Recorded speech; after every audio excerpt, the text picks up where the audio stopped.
E é assim, irmão, igreja que não confronta pecado, e que só fica na super graça, massageia o ego, a alma, o coração, mas pode fazer com que o crente perca a salvação. Então nós vamos falar tudo que Deus está falando.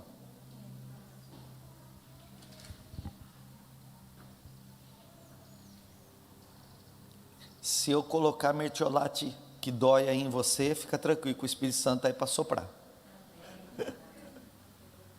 Tá bom? Achou Lucas 11? Verso 21. Quando um homem forte, bem armado, guarda sua casa, seus bens estão seguros. Mas quando alguém mais forte o ataca e vence, tira-lhe a armadura em que confiava e divide os despojos. Vamos orar.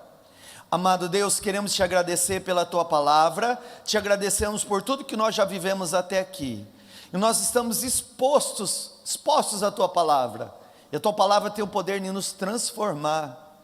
Nós nos submetemos a ela, nós abrimos a nossa mente e o nosso coração, que tudo que nós queremos, Senhor, é viver de acordo com a tua vontade. Então fala conosco, usa a tua palavra, Senhor, em nome de Jesus. Fala, Deus, o que nós queremos ouvir, porque o Senhor tem liberdade, mas também fala o que nós precisamos ouvir nessa manhã. Não vamos selecionar os textos bíblicos, nós vamos falar tudo o que o Senhor quer para nós, para nossa edificação, para frutificação em nome de Jesus. Quero te pedir, Espírito Santo, humildemente eu te peço mais uma vez, me usa a minha boca, em o nome de Jesus. Continua cobertando essas vidas, essas casas, essas famílias, que o sangue de Jesus Cristo esteja sobre o umbral de cada porta, os guardando e os livrando de todo mal, em nome de Jesus, amém. Queridos, eu quero pensar com você aqui, qual é essa casa que Jesus se referiu no texto de Lucas 11, 21 e 22, porque ele disse: quando um homem forte, bem armado, guarda a sua casa, seus bens estão seguros. Então, quem é essa casa? Será que é uma casa de tijolos? Será que é uma casa de parede? Como será que é essa casa? O que é ou quem é essa casa que Jesus está se referindo aqui no texto? Bom, essa é uma visão espiritual. Então, embora pareça natural, Jesus está ensinando princípios espirituais aqui. E essa casa que Jesus está falando, somos nós. Nós somos como uma casa. Nós somos como uma casa espiritual. Nós não somos apenas um corpo. Nós somos espírito, alma e corpo. E não existe, irmão, casa espiritual desabitada. Não existe casa espiritual desabitada. Assim como em uma casa existem vários cômodos, as nossas vidas também existem diversas áreas: emocional, sentimental, relacionamento, trabalho, negócios, empresa, emprego, família, ministério, área física. E aí são áreas, como cômodos de uma casa, nós temos várias áreas. E irmão, no mundo espiritual, quem eu legalizo para entrar na minha casa, vai governar a minha vida. O mundo espiritual age a partir das legalidades. Se eu legalizar Deus para agir, Ele vai agir. Se eu legalizar o diabo para agir, ele vai agir também. Agora, Jesus também fala sobre um homem forte, que é bem armado, e que guarda essa casa. Quem é, nessa visão bíblica e espiritual, essa referência que Jesus está fazendo, quem é esse homem forte e bem armado que estava guardando a casa? Em outros textos a Bíblia fala que ele é o valente, ou o homem forte. Bem, esse homem forte que Jesus está falando é o diabo, e nós éramos pecadores e escravos dele. Ele estava dominando essa casa espiritual. Por quê? Quem entra na casa, governa aquela casa. E nesse sentido, irmão, todos nós estávamos debaixo de domínio de escravidão, por causa do pecado. Em 1 João 3,8 está escrito assim: aquele que pratica o pecado é do diabo, porque o diabo vem pecando desde o princípio. Para isso se manifestou o Filho de Deus, para destruir as obras do diabo. Então você entendeu que há um homem forte que está guardando essa casa, e ele acha que tudo está lá dentro era dele. Mas vindo outro mais forte, retira ele de lá. Quem que é esse mais forte que Jesus está falando então? Esse mais forte é ele mesmo, Jesus Cristo. O homem mais forte aqui na história é o próprio Jesus Cristo, que quando entra na casa de alguém, ou entra nessa casa espiritual, tira aquele homem forte que estava lá, manda-o embora. Agora pode tomar posse daquela casa, coloca tudo em lugar, e tudo aquilo que aquele homem tinha, que era despojos, agora ele reparte. Então Jesus é o mais forte, mas ele só entra na casa onde ele é convidado para entrar. Em Apocalipse 3:20 ele disse: eis que estou à porta e bato. Se alguém ouvir a minha voz e abrir a porta, entrarei e cearei com ele e ele comigo. É uma outra analogia de Jesus falando que nós somos casas, e se somos casa, nós temos porta, e quem pode abrir a porta é aquele que está dentro. Eu posso abrir a porta para dizer: Jesus, entra. E aí quando ele entra, aquele que era valente, ele tem que sair, porque o mais valente entra. Aquele que era forte tem que sair, porque o mais forte agora entra, e tira ele de lá.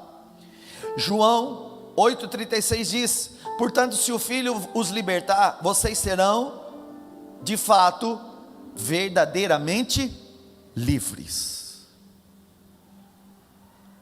Irmãos, só existe liberdade quando o libertador entra, e ele só entra quando ele é convidado. Eu preciso abrir a porta do meu coração para ele entrar. E aí sim, entra a transformação na minha vida, a liberdade que ele tem me dá. Eu ensinei os irmãos na semana passada, os que estiveram aqui, que o pecado, quando não é confessado e não é arrependido, ele pode legalizar demônios para agir na vida das pessoas. Isso pode ser na vida do crente e do descrente. Existem duas ações. Está escrito, irmão, em Hebreus capítulo 12, verso 1 e 2: portanto nós, uma vez que estamos rodeados de tão grande nuvem de testemunha, livremo-nos de tudo que nos atrapalha, do pecado que nos envolve. Entende que ele agora está envolvendo, e corramos com perseverança a corrida que nos é proposta, tendo os olhos fitos em Jesus, o autor e consumador da fé. Ele, pela alegria que lhe fora proposta, suportou a cruz, desprezando a vergonha, e assentou-se à direita do trono de Deus. Se o pecado não confessado e não arrependido autoriza demônios para entrar na vida de alguém, o que é, na Bíblia, o pecado. Você vai encontrar a palavra pecado no Antigo Testamento e no Novo. Como nós estamos vivendo a nova aliança, eu fiz questão de selecionar textos do Novo Testamento, para que ninguém fale que eu estou pregando o Antigo Testamento, embora eu poderia pregar, porque a Bíblia é a Bíblia, mas eu fiz questão de separar do Novo Testamento. A palavra pecado do grego vem da palavra hamartia. Pecado no grego é hamartia. No hebraico, e aí eu não vou entrar no texto do hebraico, mas no hebraico, por curiosidade para os irmãos, talvez você já me ouviu falando isso, é avon. A palavra é avon, escrito com W, A-W-O-N, avon. E aí as irmãs ficam preocupadas, será que eu posso vender avon? Pode. Eu posso passar o perfume da Avon, o cremezinho da Avon? Pode sim. É que Avon, no original, também significa iniquidade. Mas eu quero colocar pecado do grego, que é hamartia, que significa errar o alvo.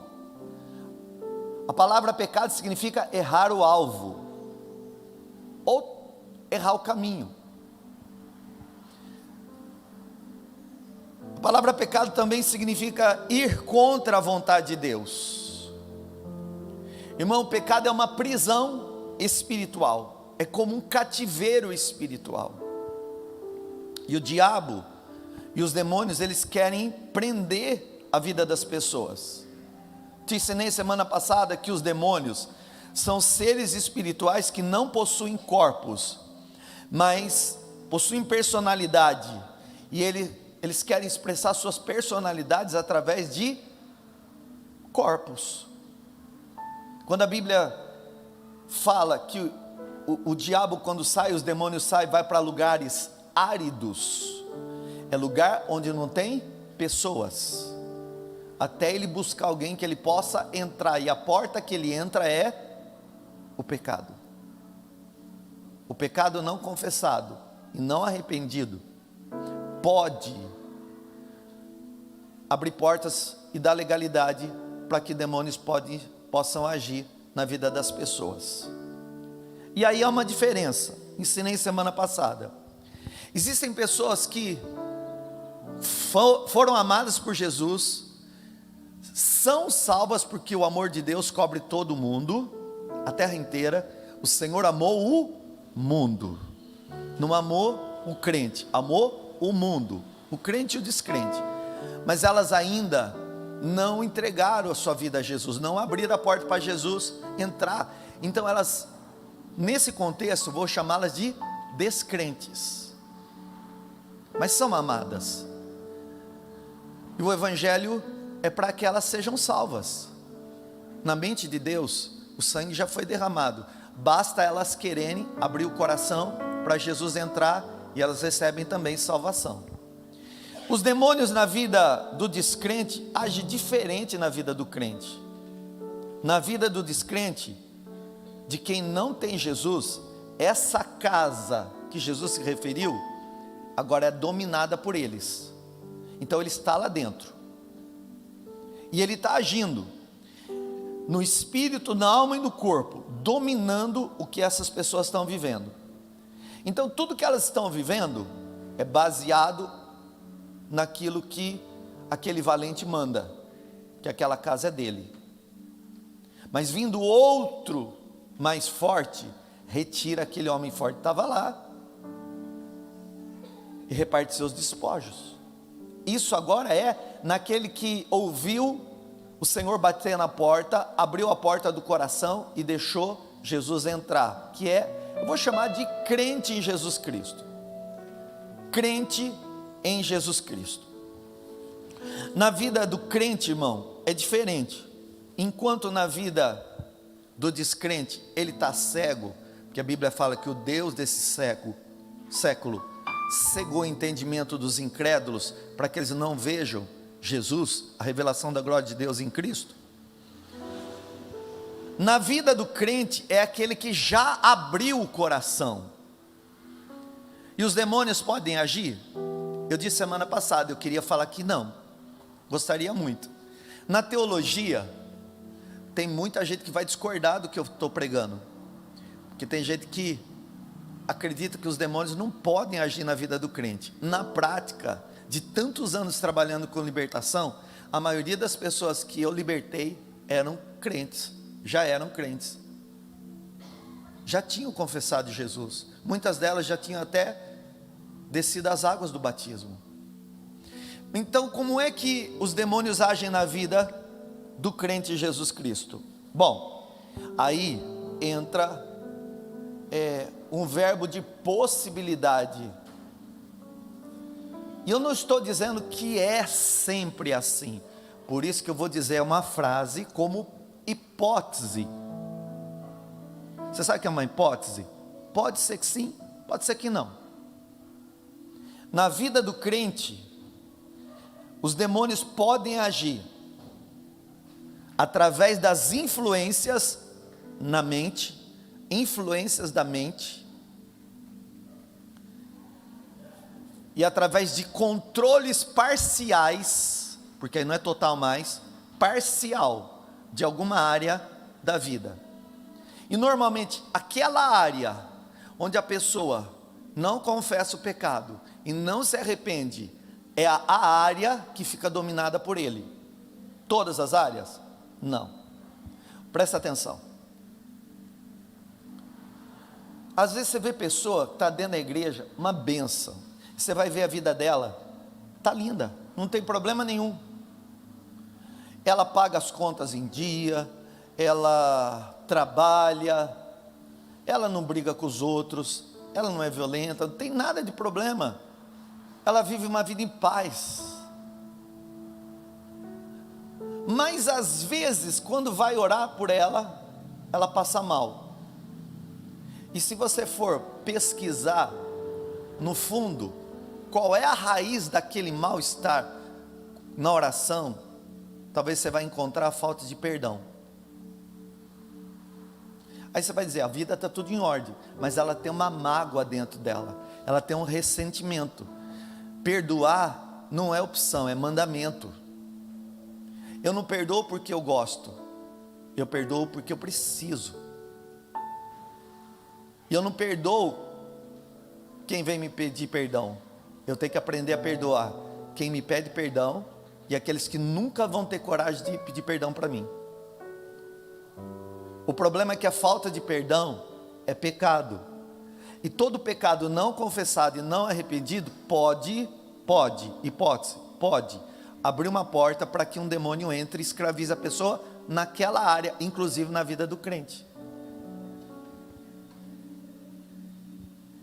Irmão, então eu estou falando na hipótese, duas: influência da mente na vida do crente, e controle parcial, não mais total, parcial, de área da vida. Eles agem influenciando ou resistindo. Ou é influência ou resistência. Na vida do descrente é domínio. Na vida do crente ou é influência ou resistência. Quantos estão entendendo?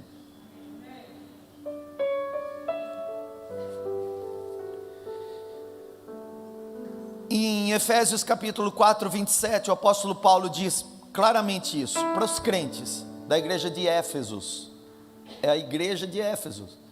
Então ele estava falando, ele poderia falar assim, carta do apóstolo Paulo à igreja de Misfi, a igreja da Misfi. Capítulo 4, verso 27. Não deis lugar ao diabo. Essa palavra é para crente. Não deis lugar ao diabo.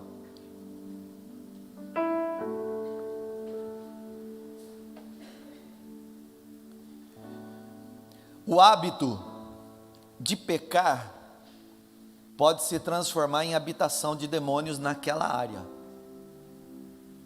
onde há um pecado que não é confessado, e eu não confesso com a homens, eu confesso para Deus, não é a homem, é a Deus, não é a homens, é a Deus. Onde há um pecado que não é confessado e não é arrependido, é provável que haja uma prisão maligna. E nem todos os demônios se manifestam violentamente na oração, mas todos os demônios só têm como uma função: roubar, matar e destruir. O ladrão não vem senão para roubar, matar e destruir.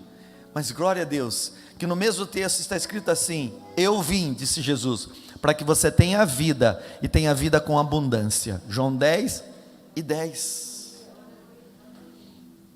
Irmão, foi para nos tornar livres que Jesus morreu na cruz.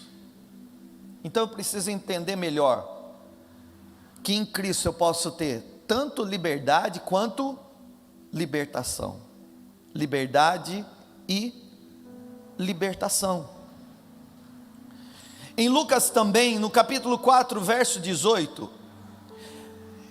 Jesus estava no templo, foi dado o rolo para ele ler, e caiu no texto de Isaías 61, e ele leu. E o evangelista de Lucas, capítulo 4, ele registrou, que diz assim: o Espírito do Senhor está sobre mim, porque Ele me ungiu para pregar boas novas aos pobres, Ele me enviou para proclamar, olha aqui ó, liberdade aos presos. Diga comigo: liberdade aos presos. Recuperação de vista aos cegos, para libertar os oprimidos. Ó, salvação, libertação e cura. O que é que Jesus veio trazer? A gente chama de salvação, mas a palavra salvação no original é sozo, do grego. Sozo é salvação, libertação e cura. O que é sozo? O que é que Jesus veio te dar? Então diga comigo: em Cristo Jesus, eu sou salvo, eu sou liberto e eu sou curado. Agradeça a Deus por isso. Nesse texto, irmãos, ó, o Espírito do Senhor Jeová está sobre mim, porque Ele me ungiu para pregar as boas novas aos pobres. Ele me enviou para proclamar liberdade aos presos. Isso fala de prisão espiritual. Liberdade aos presos é prisão espiritual. Ó aqui. Recuperação de vista aos cegos pode ser cura física, como tirar a cegueira espiritual. Mas aqui ó, libertar os oprimidos. Opressão é alma. Opressão é alma. Dentro da minha alma é a minha mente. Na Bíblia, alma é mente, sentimentos, pensamentos, desejos, vontades, que vão se transformar em comportamentos. O que eu penso, sinto. O que eu sinto, eu faço. O que eu penso, sinto. O que eu sinto, eu faço. Então, em primeiro lugar, libertação, nesse caso, da casa espiritual, é abrir a porta da prisão. Primeira coisa, libertar o preso é abrir aquela porta que a pessoa estava presa. Então, abriu a grade da prisão. Jesus foi convidado para entrar, ele agora abre a porta para entrar. Agora, depois que ele entra, ele quer tirar a pessoa de lá de dentro da prisão. Isso é liberdade. Há uma diferença entre libertação e liberdade. Existem pessoas que foram libertas, mas elas não vivem livres. E aí você vai encontrar pessoas que ainda estão escravas em algumas áreas da vida. Por exemplo, é uma pessoa que é uma bênção. Você conversar com ela é uma bênção. Aí você vai falar: nossa, que pessoa de Deus, que bênção. Mas ela ainda tem um vício. Ela Ela não aceitou Jesus, ela não creu em Jesus? Sim. Ela não convidou Jesus para entrar? Sim. Mas, embora a porta da prisão esteja aberta, ela ainda está lá presa naquele vício. É uma prisão. Então, embora Jesus a tenha libertado, ela ainda não está livre. Ela não saiu para viver em liberdade ainda. Em Jesus Cristo está tanto a nossa liberdade quanto a nossa libertação. Em Jesus está a tua liberdade e a tua libertação. Em Cristo, irmão, a gente recebe liberdade, verdadeira libertação. A gente sai das prisões espirituais das trevas para a liberdade em Cristo Jesus. Não tem liberdade sem o libertador. Mas eu fui, na mente de Deus, aos olhos de Deus, salvo, liberto e curado em Cristo Jesus. Em Mateus 18:11, Jesus disse: o Filho do Homem veio para salvar o que se havia perdido. A salvação acontece primeiro no meu ser espiritual. É quando eu sou livre do domínio, da escravidão demoníaca. Depois, a libertação vai acontecer na minha mente e nas áreas da minha vida onde haviam resistência. A cura, ela vai acontecer no meu corpo, que pode ser instantânea ou progressiva, mas a cura total só quando eu for revestido de um novo corpo imortal, como de Jesus. Eu sou salvo no meu espírito, estou sendo transformado na minha mente, e eu serei glorificado assim como Jesus. Diga comigo: eu sou salvo em Cristo Jesus, a minha mente está sendo transformada, e o meu corpo um dia será glorificado. Para Deus já aconteceu, a obra já está completa. Então, o que é real para Deus vai se tornando real para mim à medida que eu creio e pela fé eu me aproprio. Irmão, isso acontece com todo mundo. Depois de ser salvo, porque a salvação ela é instantânea. Depois da salvação, nós precisamos passar por um processo de transformação para viver em liberdade. Olha aqui para mim.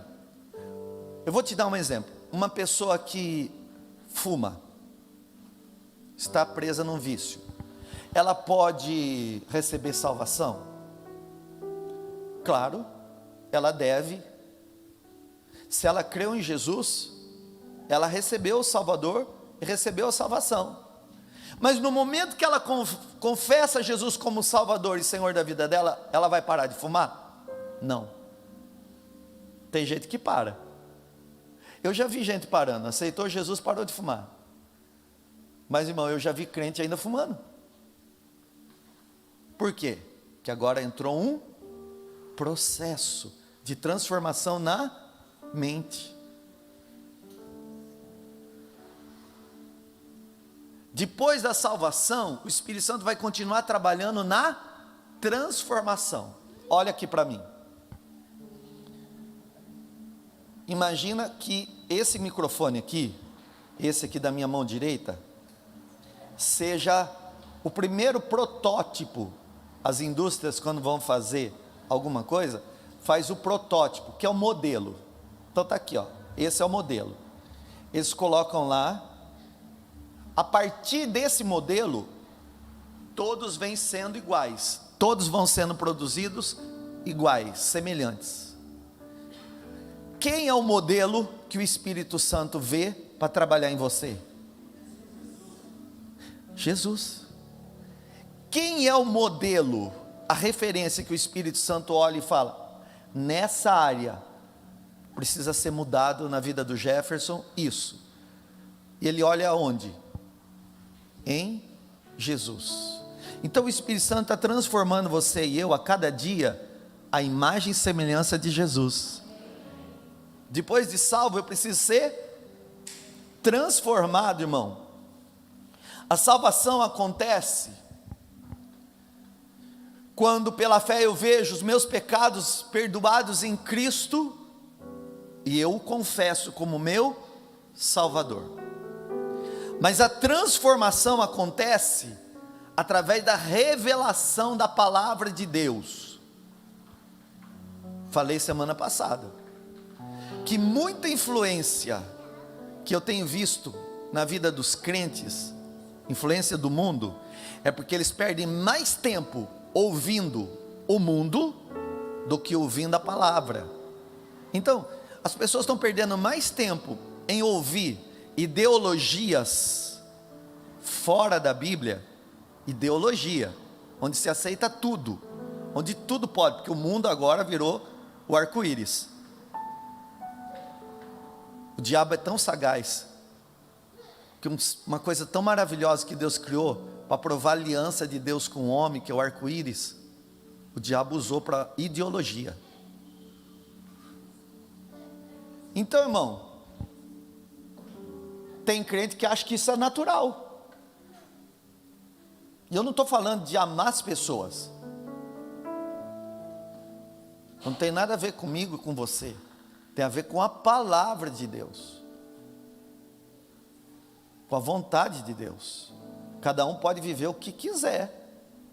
É livre. É livre para escolher. Refém da escolha que fez.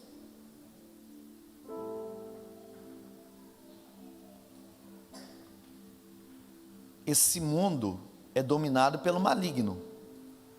Nós estamos nele, mas nós não somos dele. Você está nessa terra, mas não é dela.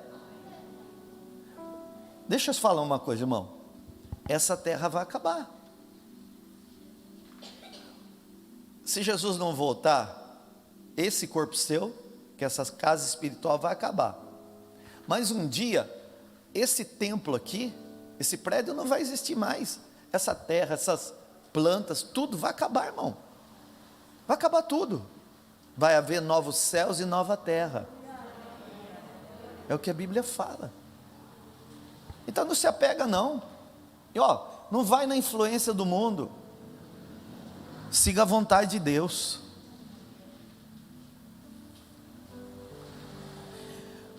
Paulo disse em Romanos 12:2: não se amoldem ao padrão deste mundo, mas transformem-se pela renovação da sua mente. Na vida do crente aqui, já foi salvo, agora vai ser transformado. Fui salvo, agora estou sendo transformado. Então, transforme-se pela renovação da sua mente, para que sejam capazes de experimentar e comprovar a boa, agradável e perfeita vontade de Deus. Romanos 12:2. Olha para mim. Vamos entender o que é transformação na Bíblia. Tanto salvação quanto transformação vem do mesmo lugar, do encontro com Jesus. No primeiro encontro com Jesus, meus olhos se abriram, o Espírito Santo me fez ver Jesus, eu abri a porta do meu coração, ele entrou e eu fui salvo. E agora? Agora eu tenho um encontro com a palavra de Jesus. Ele é a palavra. João, ele disse assim: no princípio ele era o verbo, ou a palavra. A palavra estava com Deus e a palavra era Deus. Então quando eu estou lendo a Bíblia, é Jesus que eu estou vendo. É o modelo, é o tipo de vida que eu vou ter que ter, é o estilo de vida. Isso vai provocar em mim uma mudança na forma de pensar. Isso é transformação. Irmão, essa palavra transforma-se aqui, ela é tão poderosa, que no grego vem da palavra metamorfos, que significa uma mudança de dentro para fora. Acontece primeiro dentro de mim, depois acontece fora de mim. Às vezes a irmã, vou dar o exemplo da irmã, mas isso para ser irmão também, em casa tinha um pavio curto, irritada, nervosa, encontra com Jesus, aí Jesus entra e salvou. Mas daqui a pouquinho ela começa todo dia, em oração e leitura da Bíblia, a ser transformada. E o irmão fala assim: ué, você não vai querer brigar hoje? Estou com saudade das suas brigas. Por quê? Porque gritava, mas agora não grita mais. Brigava, agora não briga mais. Isso é transformação. O Espírito Santo põe um modelo na frente e diz: é desse jeito. Irmão, metamorfo significa mudança de uma substância, mudança da natureza e da forma. É uma mudança da natureza interior que muda a nossa forma, o jeito de ser. Metamorfos vem da mesma palavra metamorfose. Lembra que você aprendeu na escola? A metamorfose da lagarta que vira borboleta? Então, vem dessa palavra, metamorfos. A gente era uma lagarta, um bicho feio, que vira uma coisa maravilhosa, igual a Jesus. Você está ficando a cara de Jesus. Poxa, você achou ruim isso, é? Você está ficando igualzinho a Jesus Cristo. Vai dizendo a quem você puder: você está ficando a cara de Jesus. Olha para o irmão do outro lado e diga: você está ficando igualzinho Jesus Cristo.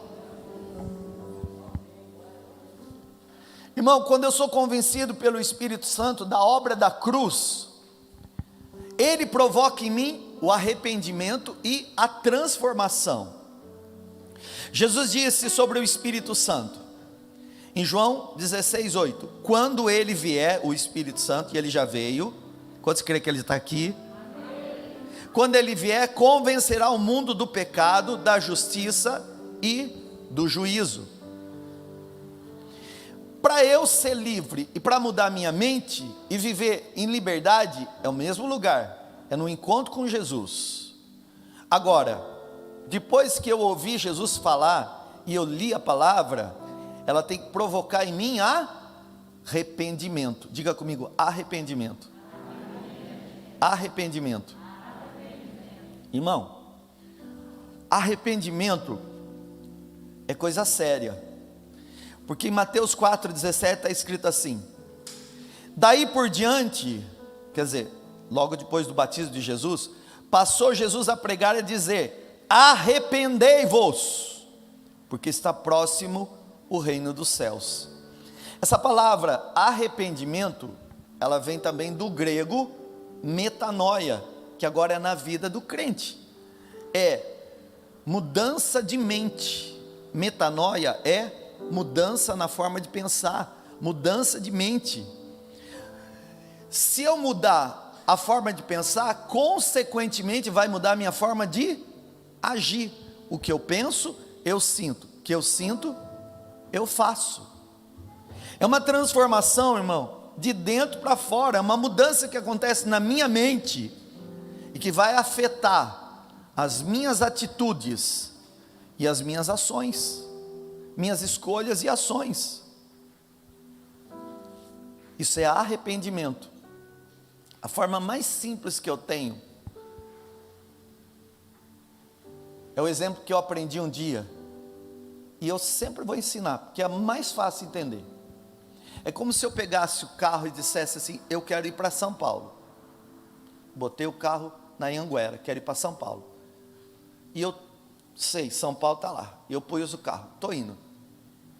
Quando eu olhei a placa, estava destino ali, Ribeirão Preto. Aí eu parei o carro no acostamento e pensei: bom, se eu queria ir para São Paulo, que fica lá, e Ribeirão Preto fica do outro lado, então eu estou em caminho errado, estou errando o alvo. O que eu faço? Eu faço uma conversão. Eu me arrependo daquele caminho. Arrependimento é conversão. Eu me arrependo, faço a rotatória ali, a conversão, e sei para onde eu quero ir. Quero ir para São Paulo. Aí boto o carro de volta no lugar, olho para a placa, está escrito assim: São Paulo. Agora eu estou acertando o caminho. Isso é verdadeiro arrependimento. O pecado na vida de algumas pessoas pode trazer remorso, mas não pode provocar arrependimento. Porque uma pessoa que peca pede perdão, até chora, mas volta para o pecado, então ela não se arrependeu, ela teve remorso, mas não arrependimento. Irmãos, tem duas ações do diabo na vida do crente, dos demônios: ou é influência, e se você já foi influenciado por essa ideologia aí, ou por qualquer outra coisa do mundo, que pode tudo, porque no mundo pode tudo, então você tem que fazer o quê?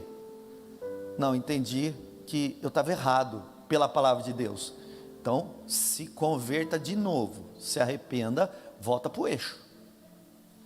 Porque essa pandemia tirou a gente da igreja, esfriou, agora eu voltei para aquelas velhas práticas. Volta para Jesus, volta para o caminho, volta logo.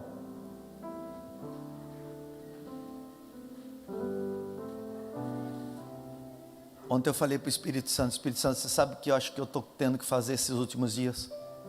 Reconverter convertidos.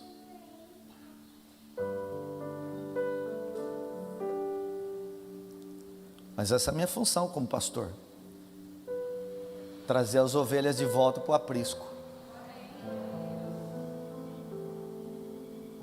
para o caminho certo. Irmãos, nós precisamos identificar as legalidades dos pecados nas nossas vidas e nos arrepender. Em 1 João 9 está escrito assim: se confessarmos os nossos pecados, Ele, Deus, é fiel e justo para perdoar os nossos pecados e nos purificar de toda injustiça. Nesse processo de libertação e restauração, transformação, eu identifico a raiz do pecado. E aí, eu enfrento o adversário na autoridade do nome de Jesus e saio em liberdade para viver uma vida livre. O Senhor tem liberdade para você. Estou profetizando em nome de Jesus, você vai viver uma vida em liberdade em Cristo Jesus. Você vai viver uma vida em liberdade em Cristo Jesus. Eu fiz questão, irmão, de não ir para a lei. Eu podia pegar a lei de Levítico e ler para você. Só um momento.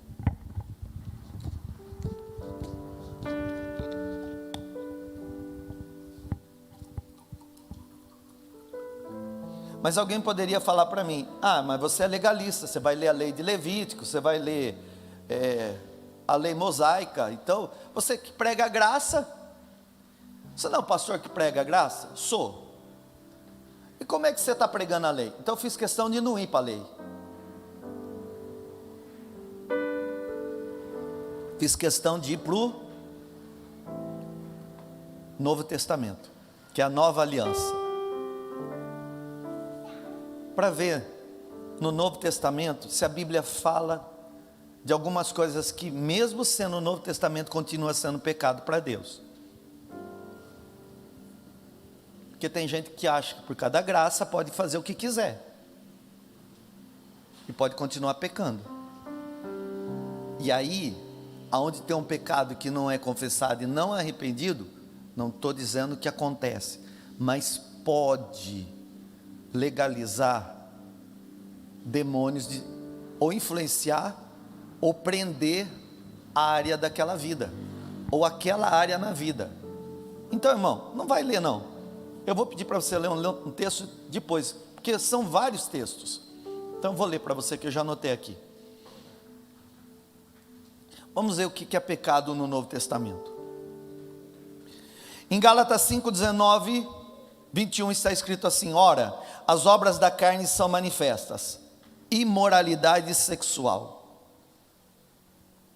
impureza, libertinagem, idolatria, feitiçaria, ódio, discórdia, ciúmes, ciúme é pecado, ira, egoísmo, dissensão, facção, inveja é pecado,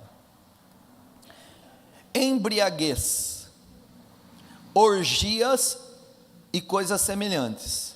Eu os advirto, como antes já os adverti, que os que praticam essas coisas não herdarão o reino de Deus. Agora eu vou ler 1 Coríntios capítulo 6, tudo o Novo Testamento. 1 Coríntios capítulo 6, 9, 11. Vocês não sabem que os perversos não herdarão o reino de Deus? Não se deixe enganar. E aqui, irmão, entra ou o pecado que a pessoa está praticando, ou a influência. Concordar com aquilo que Deus fala que é pecado. Que para Deus é pecado, é pecado.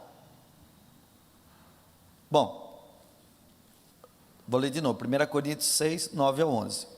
Vocês não sabem que os perversos não herdarão o reino de Deus? Não se deixe enganar, nem os imorais, nem os idólatras, nem os adúlteros, nem homossexuais passivos ou ativos, nem ladrões, nem avarentos, nem alcoólatras, nem caluniadores, nem trapaceiros herdarão o reino de Deus. Assim foram alguns de vocês. Mas vocês foram lavados, foram santificados, foram justificados no nome do Senhor Jesus Cristo e no Espírito do nosso Deus. Efésios capítulo 5, verso 3, 8 diz: entre vocês, Paulo falando à igreja de Éfeso, entre vocês, irmãos da igreja da MISF, seria para nós hoje, não deve haver nem sequer menção de moralidade sexual, mas nem menção,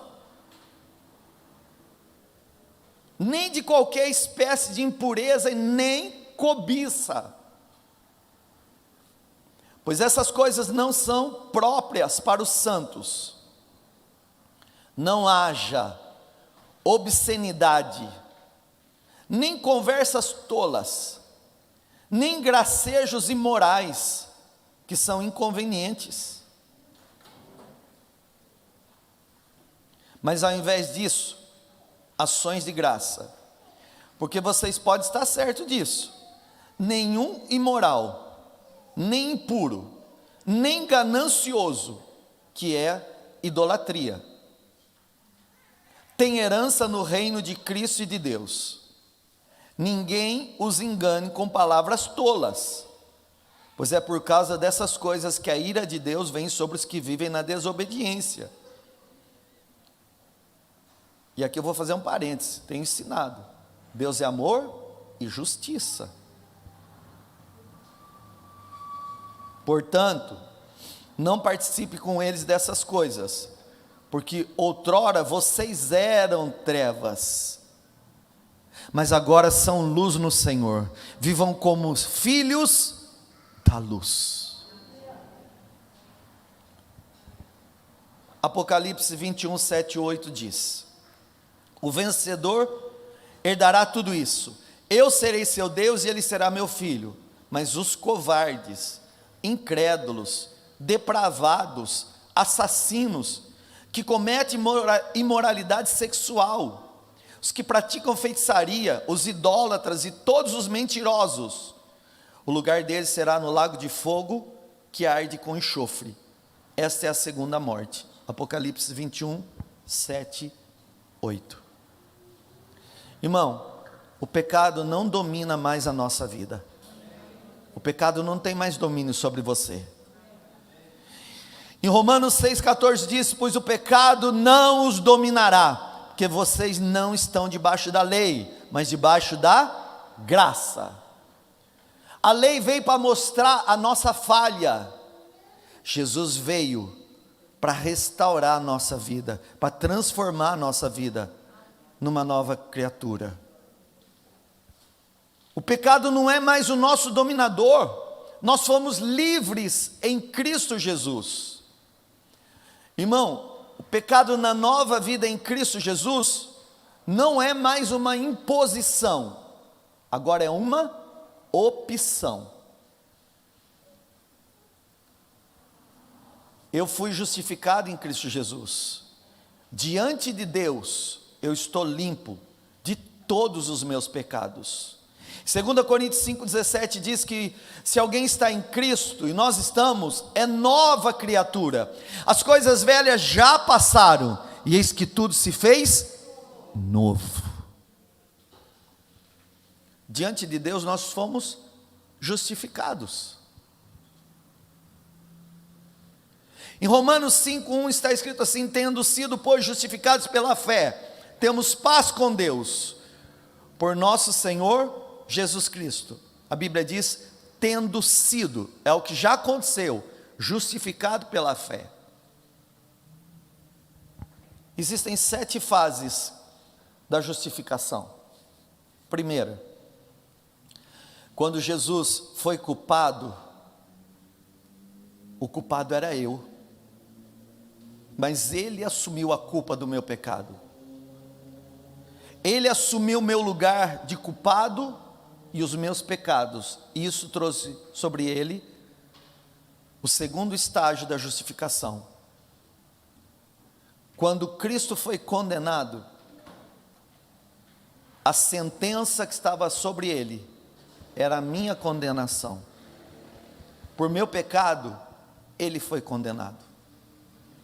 O terceiro estágio da justificação é que quando Jesus foi crucificado, era eu que estava lá. Era a minha natureza adâmica que estava sendo crucificada com Cristo. Houve um processo de mudança. A minha velha natureza pecadora foi colocada nele na cruz. E quando Jesus morreu, eu também morri. Você morreu em Cristo. A sua vida de pecado morreu em Cristo. A minha velha vida foi mortificada em Cristo. Mas o processo não acaba na cruz, porque tiraram ele da cruz e foram sepultar Jesus. Quando Jesus foi sepultado, eu também fui sepultado. A minha natureza pecaminosa foi sepultada. A velha natureza foi sepultada em Cristo Jesus.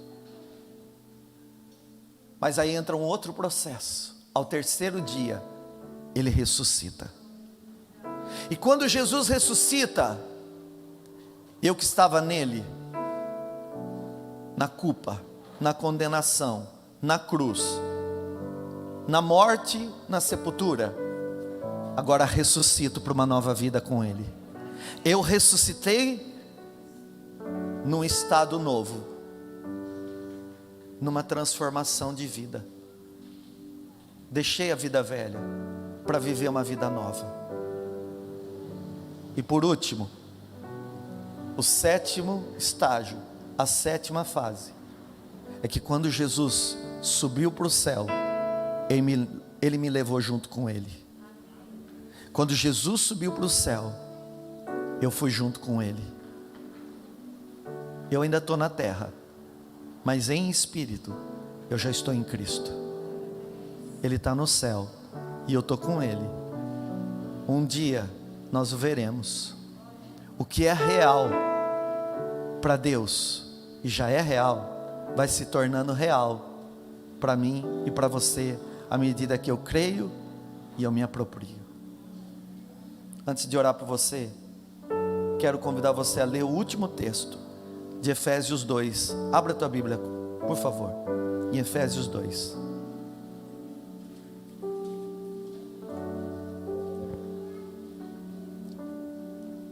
Louvor,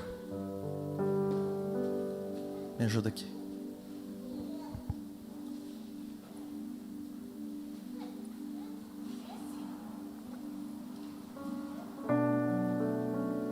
Efésios 2.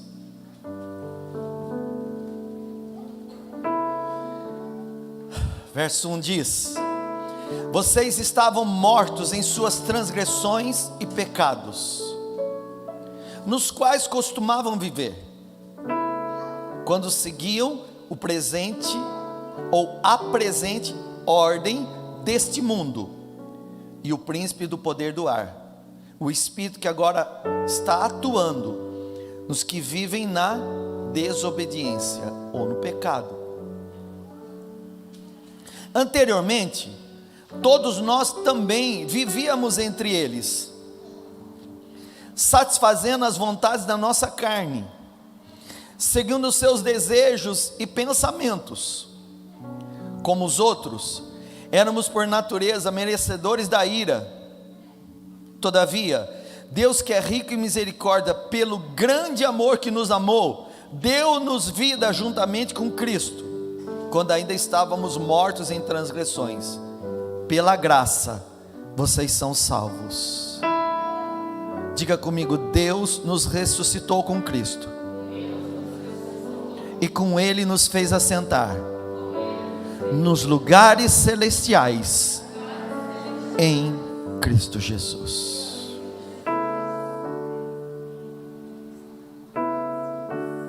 Sete fases da justificação. Romanos 8 diz: não há mais condenação para os que estão em Cristo Jesus. Para você ser livre, te ensinei semana passada, confessa Jesus Cristo como teu Salvador e Senhor.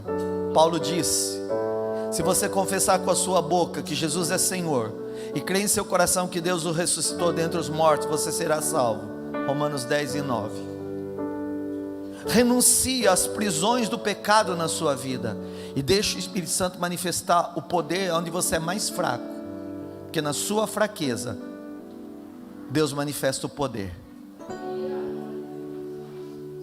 E se percebeu, é influência, renuncia, é controle nessa área da minha vida que eu não consigo ficar livre. Se posicione em autoridade, expulsa esse demônio que estava prendendo você nesse cativeiro espiritual. Portanto, submeta-se a Deus, resista ao diabo e ele fugirá de vocês.